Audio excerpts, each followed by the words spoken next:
It is fortunately a very light, fluffy snow, which I'm going to go ahead and show you that right now. It doesn't take much for it to kind of just fall apart. About an hour ago or so here in the metro, we did see a little bit of a brief heavy downpour that kind of helps suck up or use up any of the energy that we had in the atmosphere, which is good in terms of the lowering the potential for severe weather for us. Not a bad start to our Sunday. We were gradually seeing that increase in cloud cover, increase in those temperatures. We struggled to reach 50 degrees yesterday, and today we were in the 60s, so it's a nice change there. I love to see that. I'm just hoping for those more spring temperatures. Spring temperatures without the spring type of weather, if you know Right. what I mean. That does include the location over in Saline County. I'm not including other reports that I did see at least 3 or 4 over in Northwest Arkansas, just because those are still being surveyed and we still need more information on those, but they did pick up some debris signatures on the radar. When it comes to hair, it's a pretty big deal, pun intended, for me. And it can be a little bit of a struggle. I heard that little chuckle over there. It could be a little bit of a struggle during the summer season, you know, to kind of maintain it, just because it tends to be a little bit humid. But we do have some good news coming our way for today. Here's a look at your hair cast. So due to the fact that it's not going to be as excessively hot, you might not need to, you know, wear it in a ponytail or grab a hat. We had tons of events going on this Saturday. Fortunately, a lot of those happened earlier in the day and not later into the evening and afternoon hours, just because this was the scene we've been dealing with since, I want to say, around 4 o'clock this evening when we first started to see our first severe thunderstorm warnings. And since then, we've had dozens and dozens through the evening, and we're still dealing with it now. This is the scene that was over in Perry County. You can see that hail just blanketed the ground. So in some places, they saw lots of hail, quarter size. In some other locations, much larger hail. This is another view of hail that was coming down over in Conway County as well. So thank you guys for sending in all of these reports. It has been helping us kind of showing what the impacts have been with some of these storms, which has mainly been hail and will continue to do so for this evening. But look at this. The National Weather Service in Little Rock received reports of hail up to 3 inches in diameter. So baseball size hail is just under 3 inches. So it's just giving you a good idea how big some of that hail is. Unfortunately, looks like parts of Jackson County, some people might be waking up to some significant damage to your vehicles if you didn't bring them into your garage. And for some other locations as well, did not even need to be that large to cause some damage. We had tons of hail reports, mainly in the northern half of the state. This is where we've been seeing most of the activity be focused along a cold front that's been stationary right across central Arkansas. So that's where we're seeing most of that activity. We're seeing some severe thunderstorm warnings sprinkled just to our north, and including parts of Pulaski County as well. And as we continue on into the evening hours, we'll continue to see some bouts of some on and off showers and some rumbles of thunder as well. Rain and a few storms are still going to last into our Sunday, although I do feel by our Sunday it's mainly just going to be rain for us. Coldest air of the season in place as we go into next week, following a pretty strong cold front that's going to bring us the potential for a frost or freeze. So this is how the rest of our night is looking like. This cold front will slowly begin to push southward, and we're going to be seeing a wide area of some showers in place, bringing us some substantial rain. This is a look at your Sunday morning. Plan accordingly, especially if you have any morning services. You'll likely need the umbrella.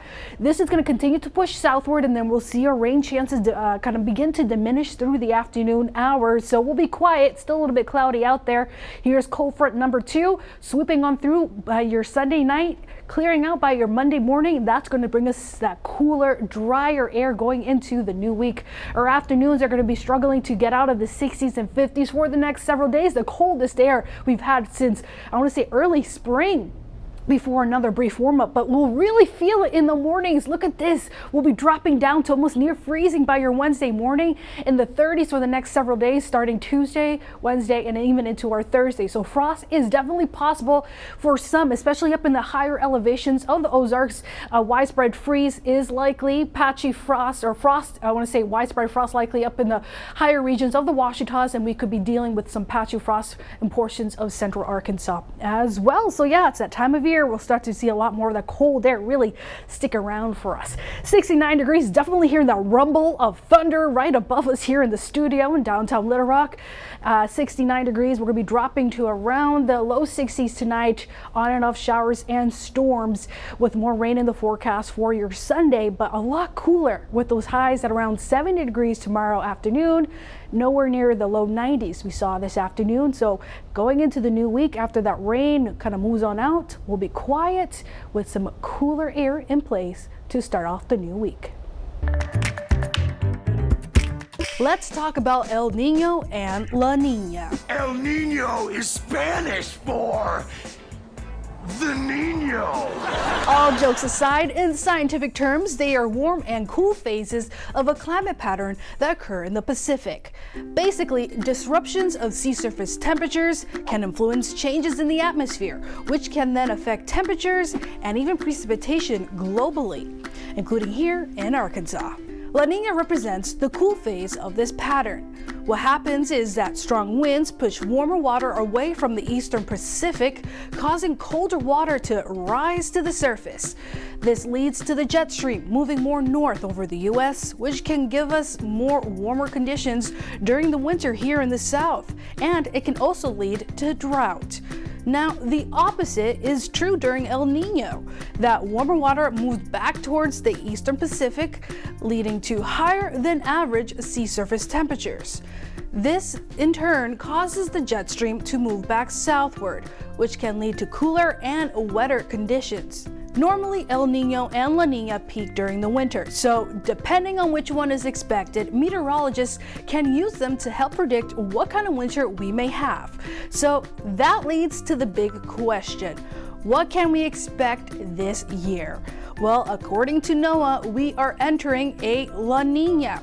This means we should probably plan for those warmer and drier conditions here in the south. But don't let that trick you. Remember, these are average conditions we may experience during a winter season. A warmer winter doesn't mean that we won't have our fair share of cold spells or snow. And that's what the science says about El Nino and La Nina. What on earth is a bomb cyclone? This may sound a bit scary, but it actually doesn't have anything to do with what you might think.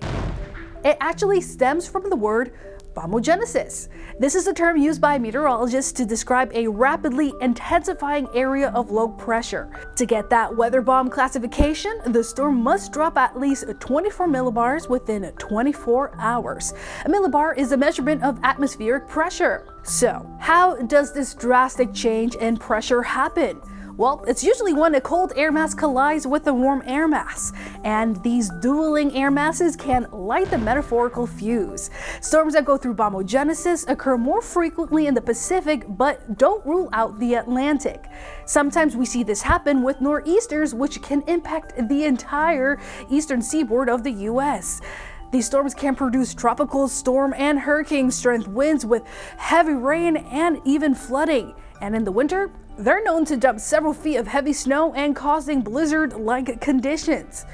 But keep in mind, not every strong storm goes through bombogenesis.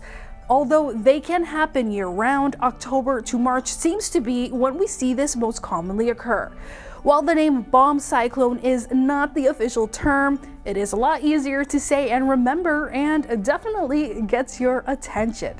And that's what the science says about bomb cyclones.